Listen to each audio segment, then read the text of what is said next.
Welcome to MCAT Office Hours. My name is Dr. Ryan Gray, founder of Medical School Headquarters, host of the Pre-Med Years podcast, author of the Pre-Med Playbook series, and all of those cool things. Joining me today and every day in this path of crazy MCAT. My tongue is super red. I had another Jolly Rancher. I need to stop eating Jolly Ranchers before I go live. Or that could be your thing. That could be my thing. Yeah, I could just be the hey dude, there's something wrong with your tongue guy. Petros Manassi, VP of Test Prep and Tutoring at MSHQ, 25 plus years of MCAT experience, working for the bad guys. But here you are now, living the dream. How you doing, Petros? I'm pretty well. Not too bad. Yourself? I am living the dream. I believe students got MCAT scores back today, if I am counting my days right. Yeah, let me pull up the calendar. I know some came back last week. So there should be some more coming in. I'm gonna share my screen. I got it right here. You got the calendar up? Yeah. Got it right on our homepage, or not our homepage, but right here on our website. Yeah. So release date, February 27th for the January 15th. Yeah. So my friends, if you are one of those people, Petros, there's kind of the 7 stages of grief or whatever it is that go through for students. We need to come up with our 7 stages of MCAT score. We've talked to students recently. You had a pair of students recently that they're testing 520s on full length exams, and they come back at like less than 500 or right around 500. Mm-hmm. What happens to a student that goes in expecting 99th percentile score and comes out with less than 50th percentile? Yeah. This isn't just true for the MCAT. It's performance anxiety, right? You've prepared, and you go in with the confidence, and everything should go according to plan.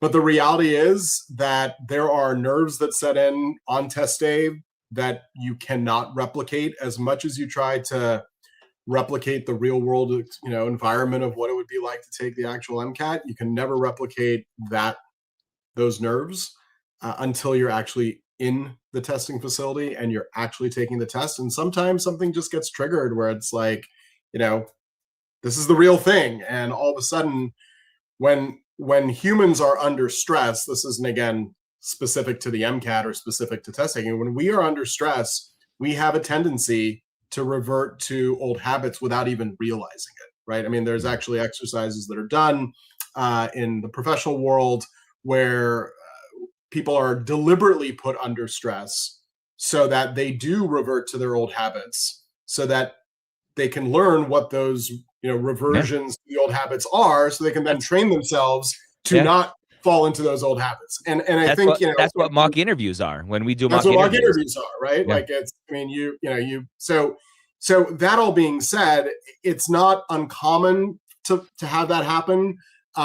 It's unfortunate, obviously, right? And I've spoken actually in this last week now to like 4 or 5 students. I think since last time you and I spoke, there've been more of these, this kind of occurrence, and that's not uncommon. I hate to say it. Like, I wish I said, oh, this is some blip that's happened in the system. No, it's not uncommon to see those kinds of drop-offs. There are ways to mitigate against it. I want to be clear. Like, it's not like, oh, I'm gonna, I should expect to see it. No, there's ways to mitigate against it. And one of those ways, really the fix, is to go in with the mindset that this is yet another practice exam. So kind of block out the fact that it's the one that is going to actually count and is going to be, reported, and to constantly remind oneself of all the work that they've done leading up to this point, and to continue to follow the plan of attack as they're going through questions, as they're going through passages, and not allowing yourself to get bogged down by maybe a bad experience with an early passage. And this happens a lot, where the first section, the chem phys section, can feel overwhelmingly hard because you're one, you got all those like nerves that have set in, and right, the butterflies in the stomach, and kind of just that maybe raise in heart rate that's occurred. And then you've got the chem phys section, which is pretty heavy material when you think about it, right? I mean, it's chemistry, it's physics, it's biochemistry, it's all the fun stuff, and I say that in quotes. And you get that section first, it feels overwhelming, and then your mind continues to think about that section as you're in the later sections. So you can't change anything about the first section. It's done, it's over, it's finished. But then you have this kind of carryover effect, this hangover effect that occurs in the cars section, and then in the biochem section, and the psych-soc.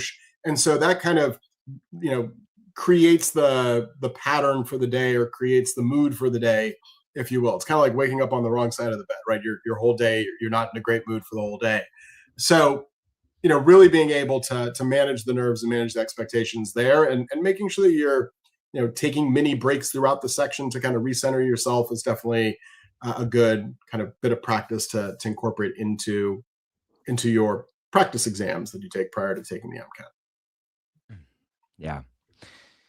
Oh, so many questions that we could follow up on. I want to answer a couple questions that are coming in now. For our student here, Angel Vargas, Angel, for you, for the first question is, what is the trend in those GPAs? I would want to know.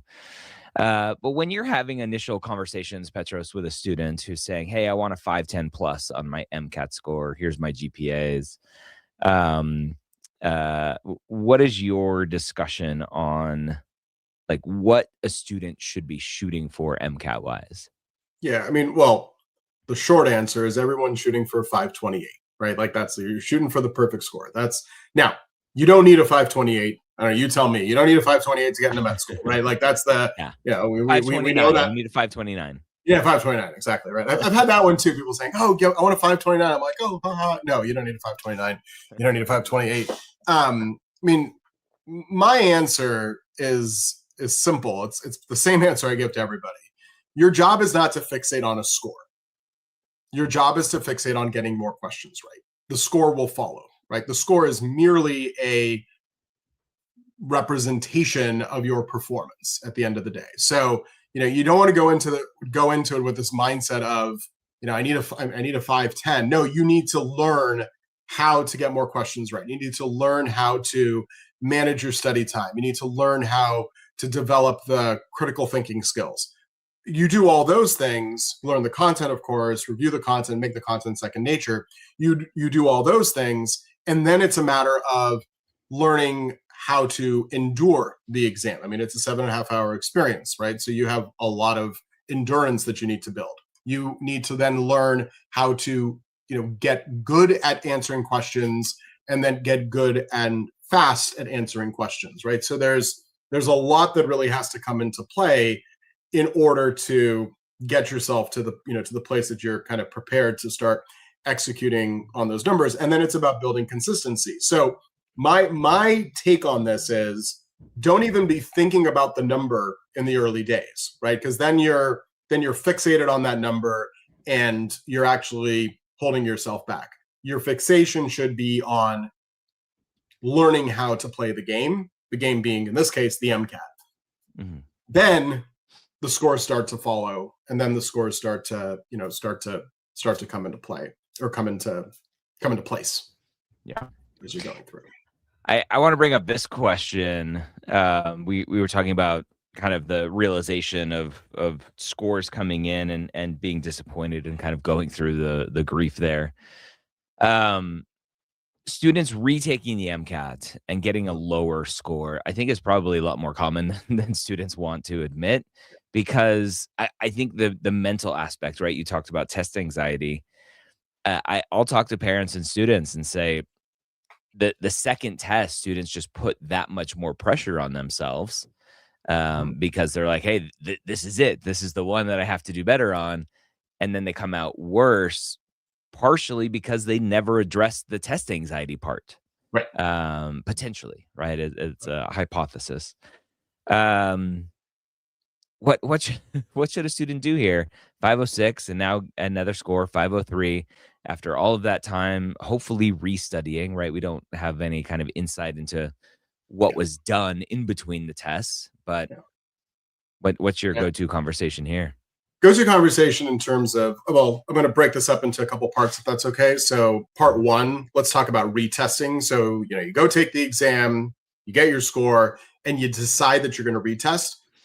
Mistake that I see too many students make is thinking, okay, I got my score back. It's February 17th. I'm going to go register for the April exams, right? I'm going to give myself 2 months so I can, go and study for this exam and take it again, and I'll be fine.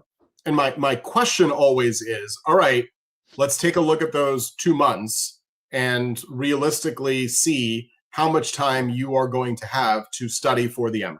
So one, if you're going to retest, so here's like top tip number one, if you're going to retest, you need to make sure that you're giving yourself the right amount of runway between your previous administration and when you're going to be testing.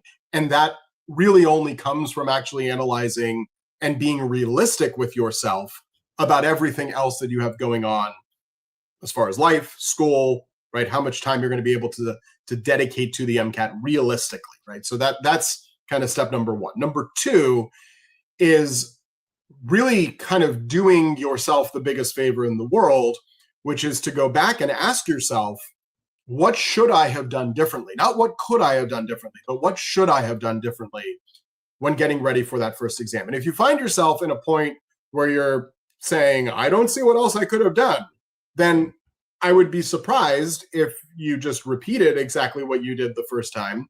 I'd be surprised if your score were to go up, right? That's not me being mean. That's just reality, right? This is what I did, and I'm just going to do that again. Well, I'm going to expect your score is going to be right around the same place. And 506 and 503, that's right in that, near that confidence band as far as ranges are concerned for the overall score. So, I mean, that's really the same score in many ways, right? Even though it's 3 points different, it's within the same region. So, we're in striking distance there. So the question is, what am I going to be doing differently? And if I don't know what I need to be doing differently, seek out help, right? Get expert advice to help you figure out, all right, what's the change to the plan? And you might be realistic with yourself and realize, what? I didn't get enough opportunity to spend enough time doing, this type of practice. Maybe I spent too much time, and usually what I see is it's too much time spent working on content review, right? I hear this from students all the time, like, I don't know why my score isn't higher. I did all this content review. I finished all my Anki cards. Like, well, what else did you do, right? Where else was the work, and where else were you actually putting time into it? So, you've got kind of those two parameters that you have to look at in terms of runway and in terms of what's the new plan going to be. And then and you don't have to decide what the new plan is right away, but once you figure out, all right, these are the things that I want to be doing differently, then it's a matter of kind of, area number three, to then go and say, all right, let me actually map this out. Let me plan this out. Let me figure out kind of what I'm going to be doing and when I'm going to be doing it. And quite frankly, and I've said this before in office hours, I say this all the time, so I'm sorry if I sound like a broken record, but if you find yourself comfortable when you're preparing for the MCAT, that means you're doing it wrong, right? You have to find yourself in a place of discomfort, in the sense that your score improvement only comes from improving yourself in the areas that you're not great at, right? I mean, that's the reality of it. So if you keep finding yourself gravitating back towards the exact same topics, you shouldn't be expecting to see a score improvement. Now, in this case here, right? So we have a 506, 503, obviously there's devastation, because I'm guessing there's also a little bit of, tell me if I'm wrong, a little bit of exhaustion that's probably come into play here, right? I've been doing this. I mean, you've studied for it twice, right? That is hard, work already. The question then is, outside of the content, outside of the critical thinking skills, start thinking about kind of, what do I need to be working on as far as test anxiety is concerned? What is it that I need to be working on in terms of study planning, in terms of just, kind of the mental state of getting comfortable with the exam, and getting comfortable being examined, quite frankly, right? I mean, you're going to have plenty of exams in med school, so this is not the hardest test you're going to take, right? It's that's the reality of it, is that there are going to be harder exams that are going to be in your future. And so really making sure that you're kind of addressing the holistic picture of everything, and making sure that, you know, you're harnessing the pressure versus versus letting it get to you along the way. Yeah.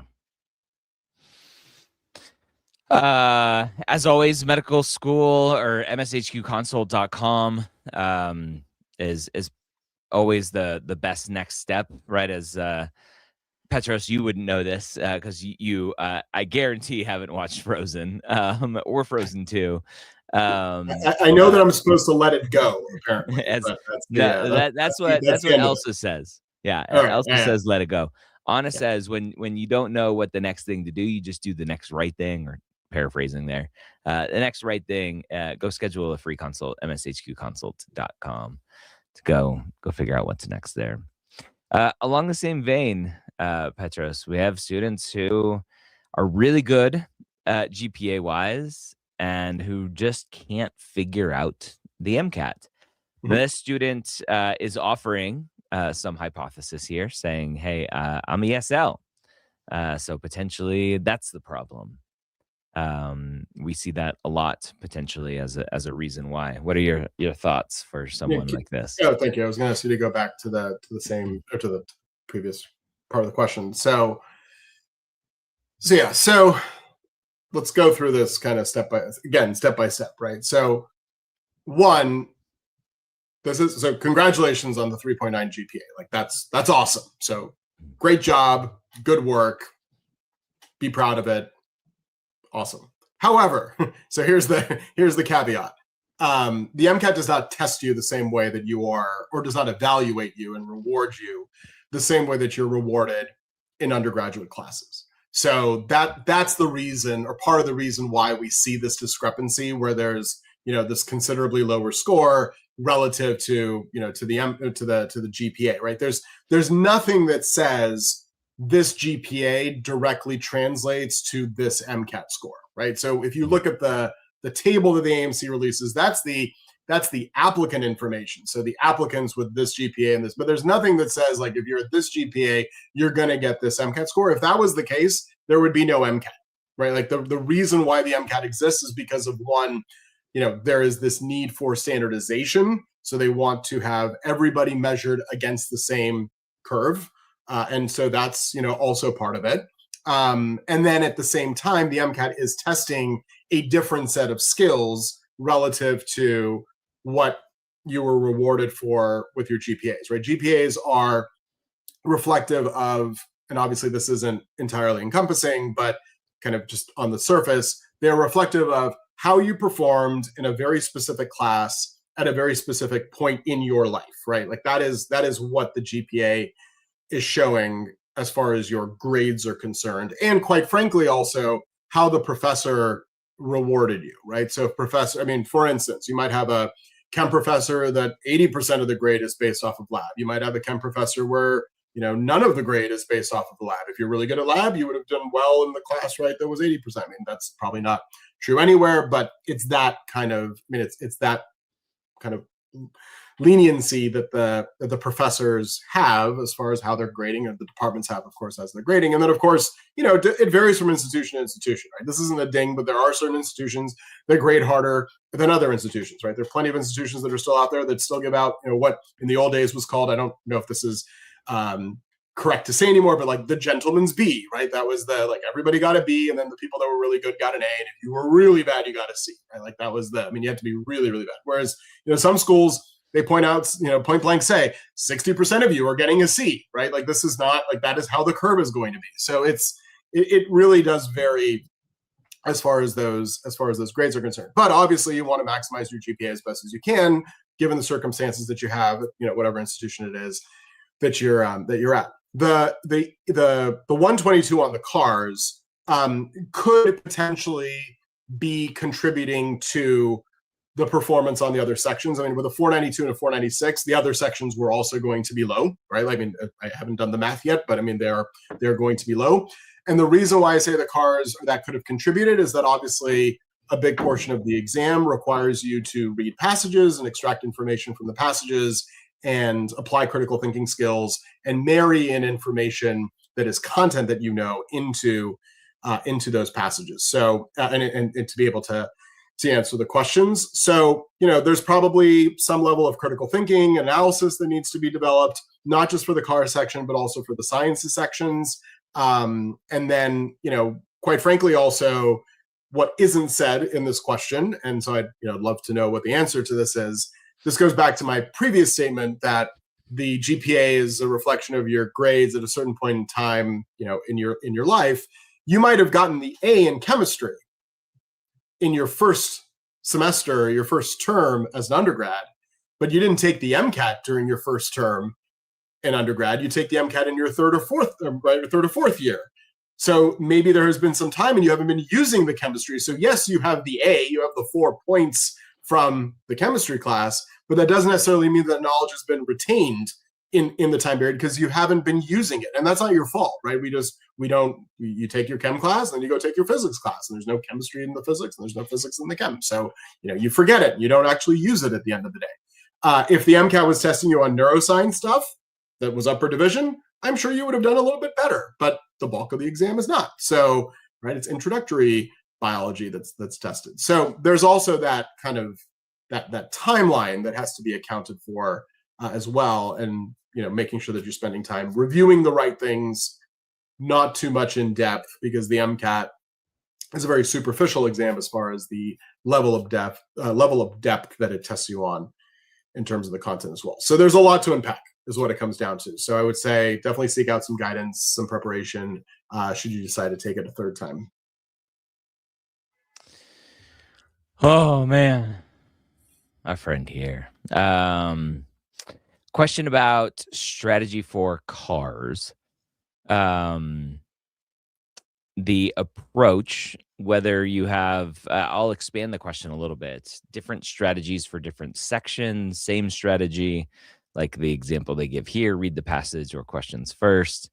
There are lots of tips and tricks out there that students throw around on Reddit and Student Doctor Network about what is the most efficient way to tackle passages, whether it's the car section or some other section. Do you buy into any of these games of strategies, or just hit the passage, hit the questions? Don't read the questions first. So that is not my it is my opinion, but it's also my directive to everyone who's listening here. Don't read the questions first. That is the biggest waste of time, and it is the biggest lie that is on Reddit, that is on the internets, right? People say, oh, I'm going to read the questions first, so that when I go read the passages, I know what to be looking for. No, it's complete BS. Sorry for the language, right? But it's complete BS, namely because, one, in order to read the questions, you have to click through the questions, so that sucks time away. Two, I can assure you, unless you have a brain that is like a phenomenal sponge, you are going to forget what the question asked you by the time you go back to the passage, right? Because you got like 6 or 7, 8 questions that you have to remember, you're going to forget it. The way to go about reading passages is actually very, very simple. One, don't get bogged down in the details of the passages that the passage is providing you. That's for cars. That's for the sciences. Everybody goes, oh, I'm going to start, memorizing all the numbers that they gave me in there. No, that is completely a huge, huge waste of time. Your job is to read through the passage from start to finish, read it to figure out what the purpose is of each paragraph. So literally, the author wrote this to convince me of X. I don't care what X is.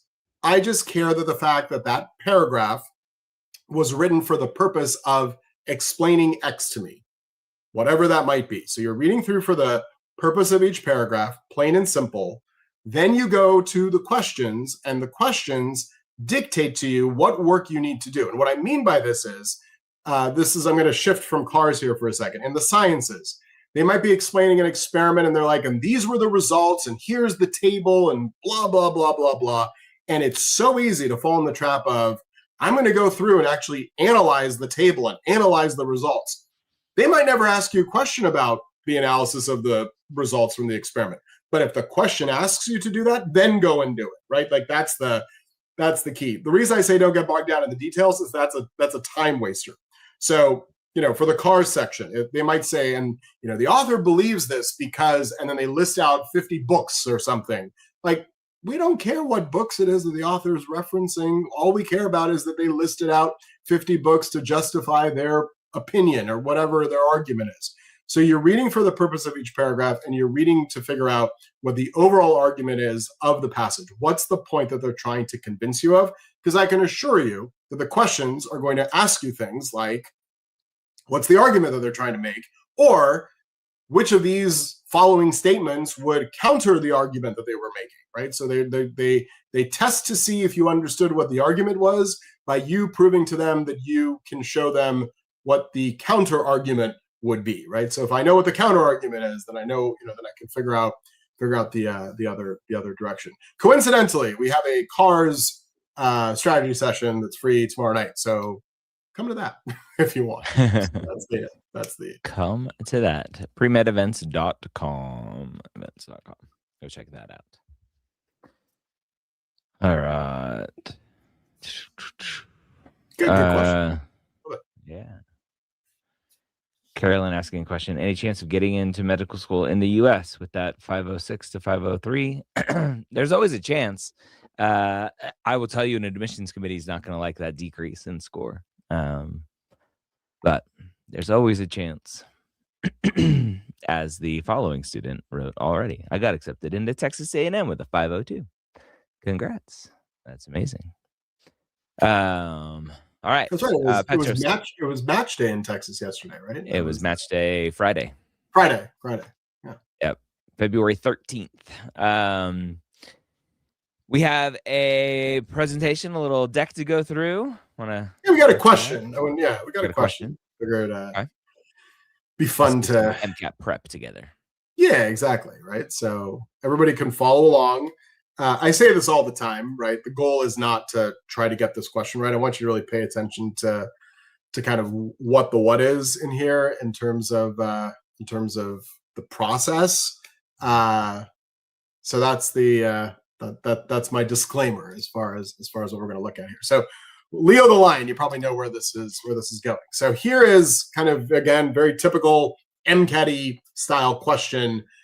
We've got a galvanic cell. They tell us that it's constructed according to the following reactions. So we've got zinc at 1 molar concentration. We got silver at 0.01 molar concentration. They give us the standard reduction potentials at 25 degrees Celsius. They give us the numbers, and they ask us which of the following values is closest to the cell potential under the conditions that they've stated. And if you look at this question kind of on the superficial, you go, okay, I got these numbers. I have numbers in my answer choices. I'm going to start figuring out the numbers, right? I'm going to start figuring out the actual value as far as the E naught of the cell is concerned. So here's the half reactions that we have. We remind ourselves as far as content is concerned. So this is where, if you didn't remember all your content, that the loss of electrons means oxidation, the gain of electrons means reduction, hence Leo the Lion says GR. The facts also tell us that anodes are where the oxidation is going to take place. The cathode is where the reduction takes place. So those are the rules, right? This is what we know. If you don't know this, then that's what you need to be reviewing as far as content to answer a question like this. But these are the rules. This is the content that we know. So maybe you memorized all this and you got your A in the physics class. Great. Now, how can you actually apply it, right? The MCAT only rewards you for being able to apply information. It doesn't reward you for just knowing that the loss of electrons is oxidation, the gain of electrons is reduction. So if we look at the two half reactions and we want to figure out which one has the higher reduction potential, in other words, which is the one that is more likely to get reduced between the two, that's simple. It's always the one with the higher number. So these are half reactions. These are the reduction potentials for zinc and the reduction potential for the silver. So the silver, the Ag, is at plus 0.8 versus the zinc being at negative 0.76. Pretty obvious. The one that's going to get reduced is going to be the silver. So that's our friend that's going to be reduced. We then can plug that into the formula that, again, this is one of those formulas that you would need to know. So the reduction potential of the cathode minus the reduction potential of the anode is going to give you the reduction potential of the cell. So 0.8 minus negative 0.76 is going to be the same as saying 0.8 plus 0.76, right? If you subtract the negative, it's the same as adding it. So we are now at 1.56. You have a number in front of you, and you can look at the answer choices, and you see that answer choice C says 1.56, and you pick it, and you put the mouse down. You say, I'm going to med school, right? Everything is good. But unfortunately, you got it wrong. And so this is where, right? So this is where the MCAT can get tricky. So I very deliberately walked us through that question quickly to make a point here. They have given you a twist to the story, right? If we want to figure out, and this is where things will differ between the MCAT and let's call it college life, right? The undergraduate class. One, you have to do this question in about a minute's time, right? That's if you budget out your time accordingly on the exam. This is a question that should take you about a minute, or you should allocate about a minute to it. It's a lot of steps to answer this question. But the twist that they put in to this question was very, very simple, and it was right in front of you. They didn't give us a traditional standard cell where the concentrations were 1 molar for each of the two metals. They told us that it was 1 molar for the zinc and 0.01 molar for the silver. So all of a sudden, this question that is relatively straightforward becomes a lot more complicated because there's more work that we can do. However, and this is the good news, the work that we just did, we can actually use to our advantage. And I'll show you what I mean by that in a second. So remember the 1.56 value, because that is going to come into play, or could come into play, to actually save you some time when you're taking the exam. So here's the twist. The twist is that we had different concentrations. So the first thing that we need to do is we need to actually balance the reaction. So when we have the zinc solid, it's going to lose 2 electrons. And remember, the electrons don't just like magically disappear. They have to go somewhere. The silver is only at a +1 charge. So if we're losing 2 negative electrons from the 1 zinc, we're going to need to give 1 negative electron to each of 2 positively charged by 1 silvers. So the balance of the reaction actually is the zinc solid plus the 2 Ag pluses will yield the zinc 2 plus and the 2 Ag solids. So we have 2 electrons moving. That is our N value. So we're going to want to remember that we have 2 electrons that are participating in this shifting as far as the dance is concerned. The second thing that we have to do is we have to figure out the reaction quotient. And the reaction quotient is going to be the concentration of your products over the concentration of your reactants, right? As far as where the things are moving. And this is where, since we have a coefficient of 2 for the silver, the reaction quotient is going to be the concentration of the zinc divided by the concentration of the silver that's raised to the power of 2. Now, if you don't remember how to do reaction quotients, that's another content area that you're going to need and want to review and make sure that you understand wholly as far as all of this is concerned, because that's a big part of the MCAT, not just in electrochemistry, but across the board as far as all reaction chemistry is concerned. Like, there's a lot of reaction quotient understanding the ratios between the two. You can then plug numbers in. So we could put in the 1 molar for the zinc, because they told us that in the question. You can put the 0.01 molar for the silver. If we convert that to scientific notation, this would be the same as saying 1 divided by 1 times 10 to the negative 4, because the 0.01 molar would be 1 times 10 to the negative 2, essentially. So we are going to be squaring that. So it's 1 times 10 to the negative 4. 1 divided by 1 times 10 to the negative 4, the inverse of that is going to be 1 times 10 to the 4th power. So now we have our Q value. So we have our reaction quotient number. In order to be able to solve for the reduction potential of the cell as it stands with the values that we have to use the Nernst equation. So I won't go into the details of the Nernst equation here, other than saying that you should memorize, and I generally don't make recommendations to memorize certain very specific formulas, but you should memorize this formula for the Nernst equation, because 99.9% of the time when you're being asked to solve a question on the MCAT regarding the Nernst equation, or that you're going to need to use the Nernst equation, it's going to be at 25 degrees Celsius. So you can actually plug in this value that's there right from the beginning, where you don't, because the Nernst equation would have R and T in there as well, and so you'd have to put in the temperature, put in the R constant value, and figure things out from there. But you can just, since you know that it's 25 degrees Celsius, this 0.0592, that's going to be a number that you will see. So 0.0592 volts divided by N, which we know is 2. So your reduction potential of the cell is going to be the standard reduction, which was that 1.56 that we saw for earlier, minus 0.0592 volts divided by 2 times the log of Q, which is 10 to the 4th. The log of 10 to the 4th is going to be 4. So you have 1.56 minus this whole piece. Since you're dividing by 2 and multiplying by 4, that's the same as multiplying by 2. So then you have 1.56 minus 0.0592 times 2. You don't have a calculator on the MCAT. So yes, you can go and multiply this out. You can approximate it to 0.06. So this would be 0.12. So it's 1.56 minus 0.12, which gives you approximately 1.44, and that's your correct number. But here's what I want you to also take into account. And I say this a lot, and that's be efficiently lazy, right? Do the work you need to do in order to be able to solve the problem.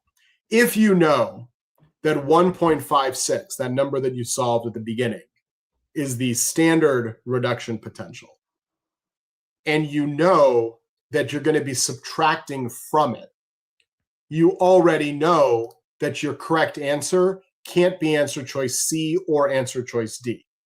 So even if you had to guess, you're guessing between 2 answer choices, so a 50% shot versus a 1 out of 4 shot, because we know that it has to be a value smaller than 1.56. So 1.68 is out. More importantly, we know that we're taking away a very small amount from 1.56 versus taking a larger amount from 1.56. So answer choice A would be us removing too much from the answer, or from the original value of the cell, of the standard reduction of the cell. So answer choice B is just right as far as the numbers are concerned. You can use the MCAT to your advantage, because they're not going to give you numbers that are so close to each other, right? They would never give you, for instance, or for example, 1.43, 1.44, 1.45, and 1.46 as your answer choices, right? This isn't about precisely solving to the correct significant digit like you would in an undergraduate chemistry class. This is about using conceptual reasoning and critical reasoning to be able to get yourself to the answer. So really what you needed to know to get this question right was how to find the standard reduction potential, which was the 1.56, and then understanding that you, utilizing the Nernst equation, you're going to be taking a little bit away from that, not adding to that value. And so therefore, the correct answer would be answer choice B. So you pick that one, and now you've got it right, is what it comes down to. So that's the key. There you go. There you go. Simple as that. Do you have to memorize the equations? You do. Yeah, they don't. You need to memorize the equations that are, that you are expected to know. So it's going to sound like a real cop-out answer. You need to memorize the equations that you're expected to know. If there are new equations that they give you if there are new equations that you need to use to solve a question, then they would give that to you in either the question stem or in the passage, right? The passage might say, like, there's this equation that's used for this scientific topic, which you're not expected to know. You maybe have seen it before in your, in your classes because your professor happened to use that equation. But the basic equations, yes, you do need to know those equations as a word. So yes, you do need to know the Nernst equation. So that's the. Yeah, that's it. Go schedule a free consult. MSHQconsult.com. Scan that pretty little QR code. I love that everyone knows what QR codes are now. I remember going to conferences back in like 2014, 2015. Yep. There was a guy who wrote a book called QR Codes Kill Kittens. And here we are in 2026. QR codes are everywhere. It took a while for them to get adopted, though, I will say. It was COVID. COVID got them adopted. COVID helped them, yeah. So yeah. Thank you, COVID. Silver lining, I suppose, if that is one. Man. Awesome. So I'm going to throw this question up. Yemi, I posted a thread on the Medical School HQ non-trad open discussion board about 9 days ago. I have no idea what you're talking about. Would love to know what the non-trad open discussion board is. Don't know what that is. Let me know. Section scores versus overall score. How do you read into those? How do I read into them? Yeah. As far as admissions is concerned, or just as far as, I mean, it's about ultimately every question comes down to the admission side. But when you're looking at it, what advice do you talk about? Very simply put, an imbalance in scores tells me that there's either a content issue as far as the material is concerned, or, well, okay, so it depends on where the imbalance is. So if like you've got solid scores in the 3 science sections, but a weak score in cars, then that's one conversation, right? That's a conversation about critical reasoning and understanding, or not, when you don't have content in front of you, how well you're able to actually make deductions and go through the critical thinking techniques that are necessary. If you see, kind of an increase or a peak as far as a score in a certain one of the 3 science sections, then that can tell the story of, okay, students really comfortable in this area, but not so comfortable in the other areas. So, it's really kind of a question mark as far as where that imbalance is. A variance of 1 or 2 points is not, to me, a red flag as far as, where you were putting your attention when you were preparing for the exam.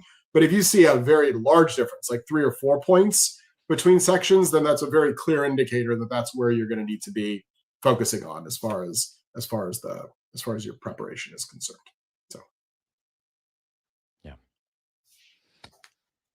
love it. I love it. Let's see what else we got here.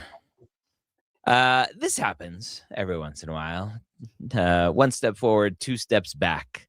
So scores going up, it's going up, it's going up, and then it doesn't. There's a big drop.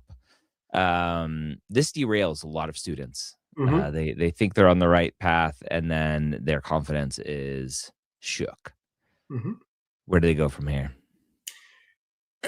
This is back to the concept of always be utilizing your outputs to dictate what it is that you should be doing next, right? As far as your next set of inputs. So yes, if you're seeing your score is increasing consistently and then takes a big drop, first thing I would do is go back into the practice test that you just took and see where those drops happened as far as the questions. Because you might have uncovered something. You might have uncovered the fact that all of a sudden they asked you questions on a topic area that you haven't been necessarily reviewing it as much in depth because you haven't gotten that exposure to those questions in the previous practice exams that you were taking, right? Let's say maybe the previous practice exams didn't have any questions or didn't have nearly as many questions on thermodynamics. So you haven't been spending time on thermodynamics because you've created this confidence that I'm good at thermodynamics because I keep getting these questions right, the 1 or 2 that they give me. But when they give you,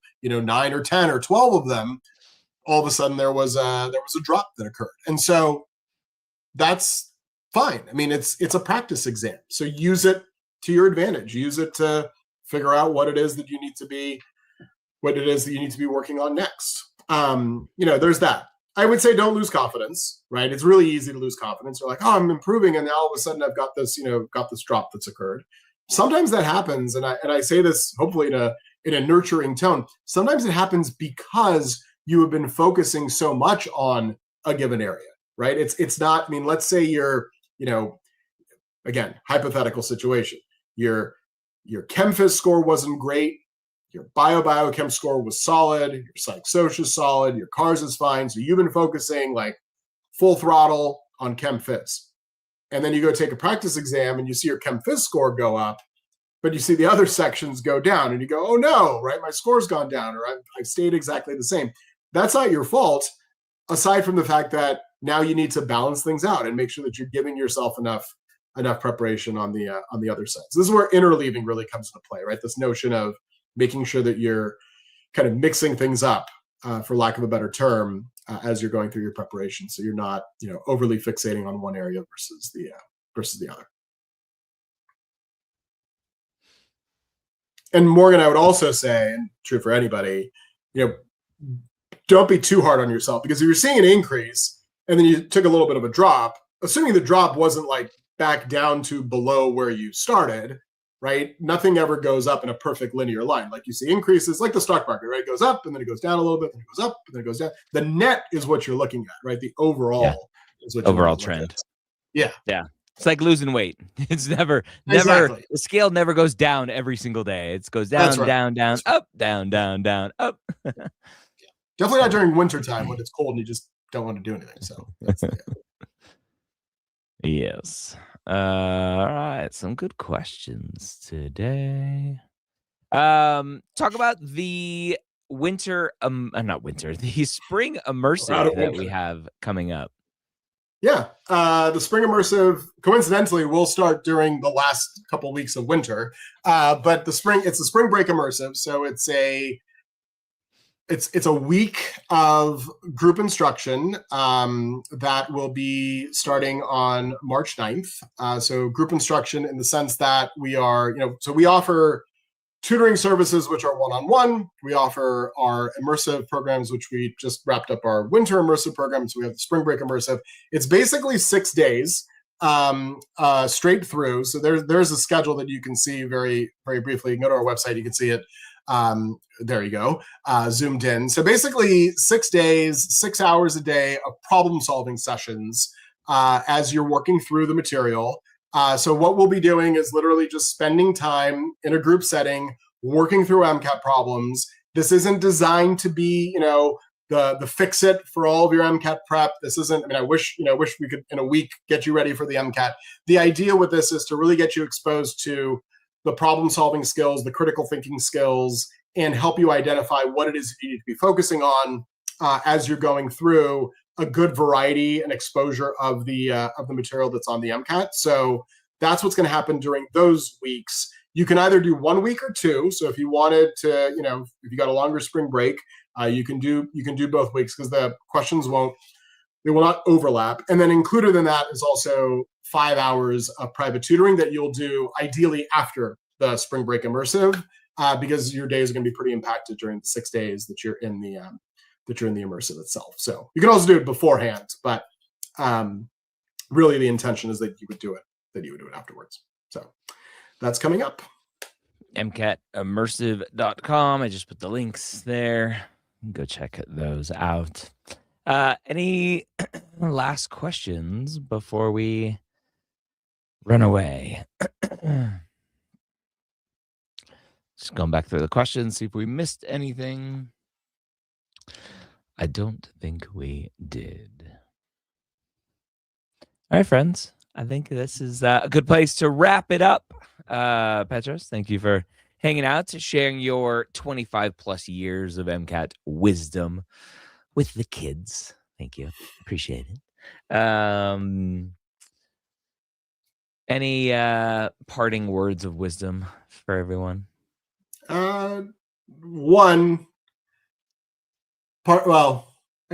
Two statements. One, don't let the process don't make it more daunting than it needs to be, right? Like it's a very preparable exam. don't allow it to overwhelm you to the point of anxiety. I know we talked a lot about anxiety today, especially since scores are coming back out from the first administrations. But really, enjoy the process, use it as a learning process. I know that's easier said than done, but just keep reminding yourself that this is just part of the process.